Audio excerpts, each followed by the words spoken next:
Šiame video parodysiu, kaip užregistruoti žmogų gyvenantį Anglijoje per anglišką tinklalapį. Tai daug žmonių turi pažįstamų arba jų komandos nariai turi pažįstamus Anglijoje ir būtent jie visą laiką klausia, ar galima taip pat užregistruoti žmonės esančius Anglijoje į savo komandą.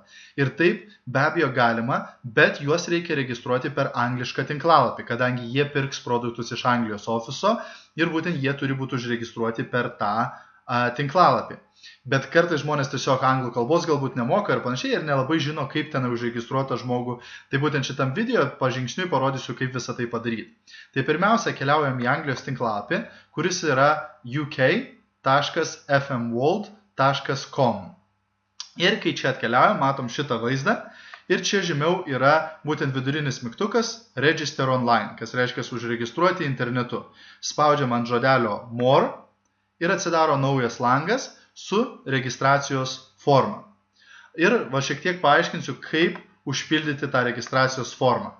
Tai pradedam nuo titulo, Mr. būtų vyras, Mrs. būtų ištekėjus moteris ir Miss būtų neištekėjus moteris. Tada name, vardas, surname, pavardė, email address, elektroninio pašto adresas, confirm email address, dar kartą pakartojame elektroninio pašto adresą, mobile number, mobilus telefonas, daytime phone, galite dar kartą įrašyti tiesiog mobilų telefoną, nes dauguma žmonių jau nebenaudoja laidinių telefonų ir panašiai.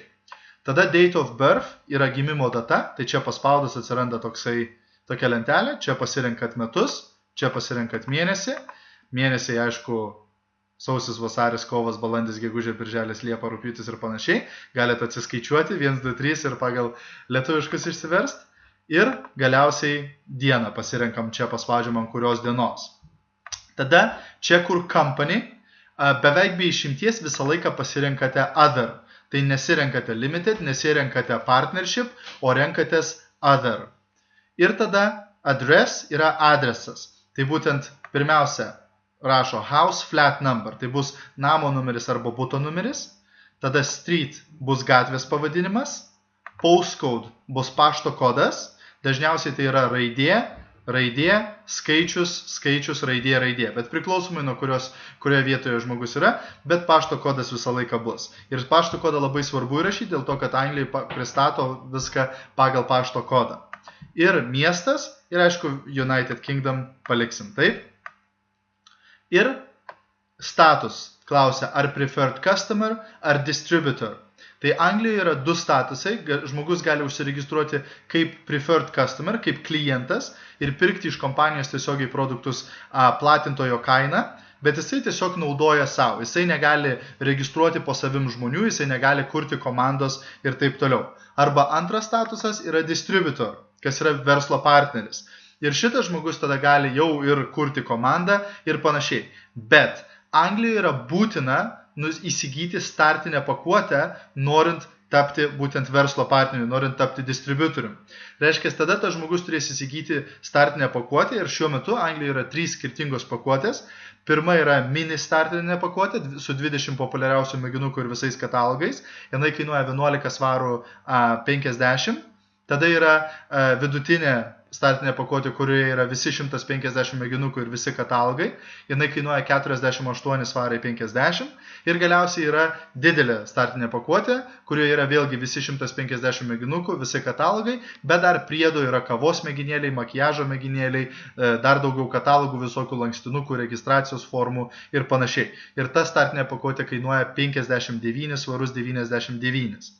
Tai būtent tas žmogus tada, norėdamas tapti distributorium, turės įsigyti startinę pakuotę. Tai čia matote, jeigu paspaudžiam ant distributor, atsiranda, kur įrašyti startinės pakuotės kodą.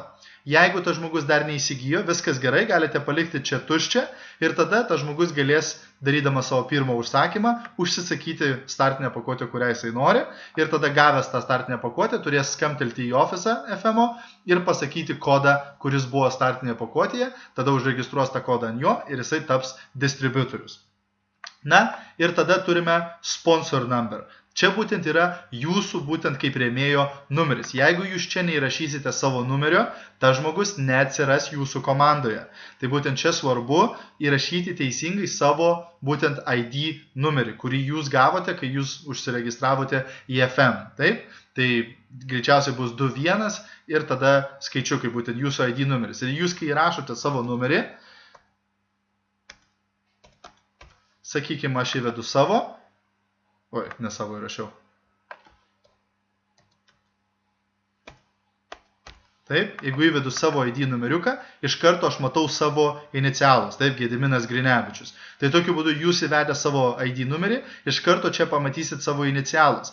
Jeigu jie netitinka jūsų vardą, žiūrėkit, turbūt blogai įvedėt savo ID numerį, taip, tai labai gerai pasitikrinti.